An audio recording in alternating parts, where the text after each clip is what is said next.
Hi kind friends! Today in another episode of 5 Tips For, I'm going to be sharing with you how you can read more in 2016. So I'm really excited about this because I made an intention for myself in 2014 to read more, and it's one of the only New Year's resolutions I kept.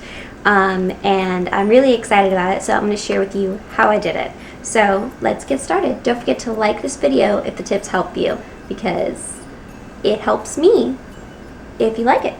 So let's get started. The most obvious way that you can read more is to start reading audiobooks. So I'm just going to mention this first because I know all of you are expecting it, but I actually have an Audible referral, so you can go to audibletrial.com/Rebecca and you can get a free book on me, and it's just, I love the heck out of audiobooks. If you're skeptical about audiobooks, which I totally understand because I didn't honestly believe that audiobooks were that great until I actually tried it and I was like, oh, blown away. But I have a review that I will link below called My Skeptical Review of Audible, and it's really enlightening, so I would definitely check it out because audiobooks have increased my reading tenfold. Like, I usually listen to 4 audiobooks a month, and then I read 1 or 2 physical books a month, so it's skyrocketed how much I can read because I can listen to a book while I'm actually cleaning or commuting or doing errands, things like that. So it just is kind of just a productivity helper. Number 2 is to always keep a book with you. So if you're trapped in an elevator, which I hope you're not, you can read, or if you're if you're stuck in a long line, you can read, or if somebody else is driving you somewhere, you can read.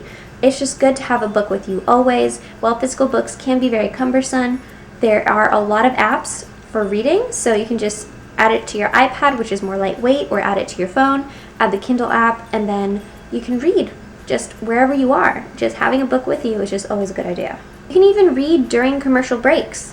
If you really like TV and you don't want to give up your TV time, read during commercial breaks and you'll get a lot more reading done. Rather than scrolling through Instagram on your commercial breaks, why not read your book? Tip number 4, right?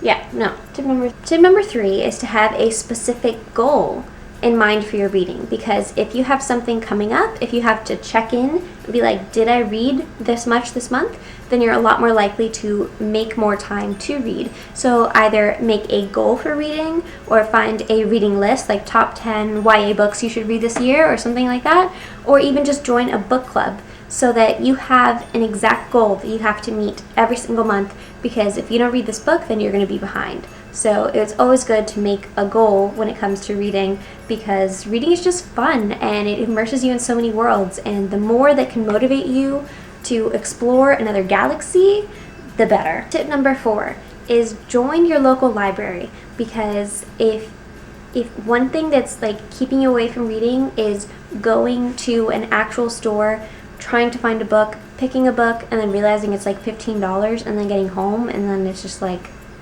that was a long amount of time just to get one book, then you should definitely join a library, because they actually have ebook portals where you can rent ebooks and you can rent audiobooks through an app, and you don't actually have to go anywhere. So it saves you on time, it saves you on money, and it gives you a book that you can carry in your pocket. So I think that's amazing, and I've been listening to a lot of audiobooks in conjunction with my Audible subscription through my library, because they have a lot of great books, especially ones that came out just even last year or a few months ago. Sometimes they don't get all of the new releases right away, which is why I love Audible, because I can get whatever I want when I want it.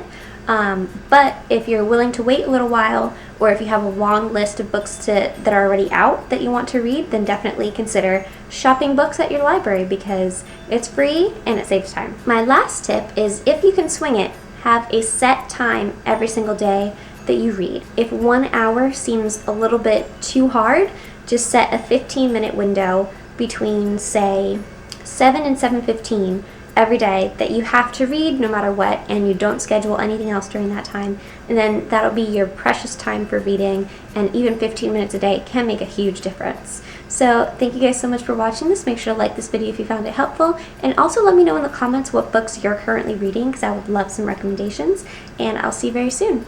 Bye!